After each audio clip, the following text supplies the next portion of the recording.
Em plena era digital, quando tudo é ecrã, tudo é rápido, como é que um objeto tão simples, tão físico como um livro de colorir, conseguiu de repente capturar a atenção do mundo inteiro? Bem, essa é a incrível história dos Bobby Goods e de como uma ideia despretensiosa se tornou num verdadeiro fenómeno global, página a página. Então a pergunta que fica no ar é esta: o que é que fez com que milhões de pessoas, de todas as idades, se apaixonassem por algo tão familiar, algo que a gente faz desde criança? A resposta, como vamos ver, diz muito sobre nós e sobre os tempos em que vivemos. E só para termos uma ideia da escala de que estamos a falar, olhem para este número. Mais de 2,5 milhões de exemplares vendidos até meados de 2025. É um sucesso estrondoso, um número que apanhou de surpresa até a própria indústria editorial. É impressionante. Vamos então mergulhar no que se tornou uma verdadeira febre. E não foi só um produto que vendeu bem, não. Foi quase um movimento que tomou conta das redes sociais, das livrarias e das conversas em todo o mundo. Mas olhem, isto não aconteceu do dia para a noite. Foi uma onda que começou de forma subtil e foi crescendo, sabe? Alimentada por um desejo coletivo por algo mais calmo, mais analógico, mais criativo no nosso dia-a-dia tão agitado. E para percebermos bem como tudo isto aconteceu, temos de recuar um pouco e conhecer a pessoa que está por trás desta ideia. Pois é, a história dos Bobby Goods tem um rosto. Abby Gouveia, uma jovem designer que, com o seu estilo artístico único, conseguiu criar uma ligação super autêntica com milhões de pessoas. Isso deu uma alma à marca, uma história humana e genuína. E esta linha do tempo mostra a jornada incrível que foi. Tudo começou ali, em 2021, em plena pandemia, uma altura em que as pessoas procuravam desesperadamente formas de se desligar dos ecrãs. O crescimento foi lento e gradual, até que, em 2024, BUM! O TikTok pegou neste pequeno livro e catapultou-o para o estrelato mundial. E se calhar o sentimento por trás deste sucesso todo está perfeitamente resumido nesta citação da editora.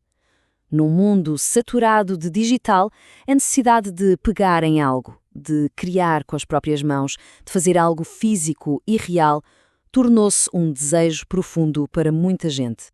E essa necessidade de algo tangível encontrou o catalisador perfeito numa plataforma 100% digital. É aqui que a história muda. Foi aqui que um sucesso discreto se transformou numa força viral absolutamente imparável. A magia aconteceu mesmo no TikTok. O formato era perfeito, vídeos curtos, super satisfatórios, a mostrar as cores, a preencher os desenhos, era visualmente hipnótico. Gerou milhões de visualizações e o algoritmo fez o resto, espalhando a tendência pelo mundo inteiro. E o poder dessa onda viral? Este número diz tudo. 16.700 unidades vendidas numa única semana na loja do TikTok em 2025. É a prova da magnitude desta febre. É absurdo. Ok, isto leva-nos à pergunta mais importante. Mas afinal, o que é que este livro tinha de tão especial? Por que é que ressoou de forma tão profunda com milhões de pessoas ao mesmo tempo? Bem, o sucesso pode ser explicado por 3 fatores psicológicos-chave. Primeiro, a necessidade de nos desligarmos do mundo digital. Segundo, uma estética que é ao mesmo tempo super fofa e acessível. E terceiro, a criação de uma comunidade online vibrante à volta do produto.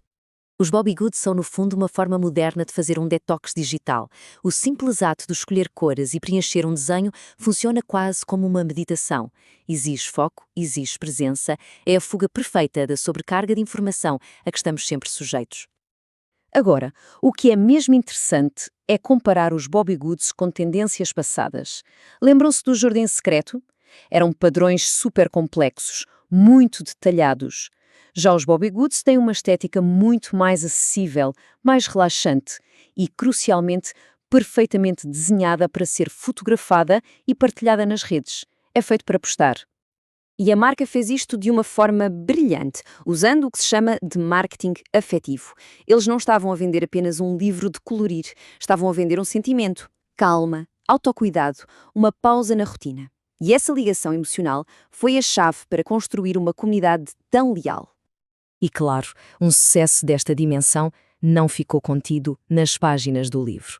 O seu impacto alastrou-se, criando um verdadeiro efeito em cascata em várias áreas. O fenómeno foi tão grande que impulsionou outras indústrias. A Faber-Castell, por exemplo, viu as vendas das suas canetas de colorir disparar quase 300% num único período. É um impacto económico direto e muito, muito tangível. O impacto foi mesmo vasto. Vimos parcerias com grandes marcas que levaram os Bobby Goods a novos públicos. Mas talvez o mais fascinante foi como inspirou as pessoas. Muitos fãs começaram a estudar a sério a teoria das cores só para melhorar os seus desenhos, transformando um simples hobby numa jornada de aprendizagem. No final, a história dos Bobby Goods é muito mais do que a história de um livro de sucesso. Mostra que, mesmo na era mais digital de sempre, existe um desejo profundo por experiências simples, criativas e reais. E isso deixa-nos a pensar, no meio de tanta tecnologia e velocidade, qual será a próxima alegria simples que está à nossa espera, pronta para ser descoberta?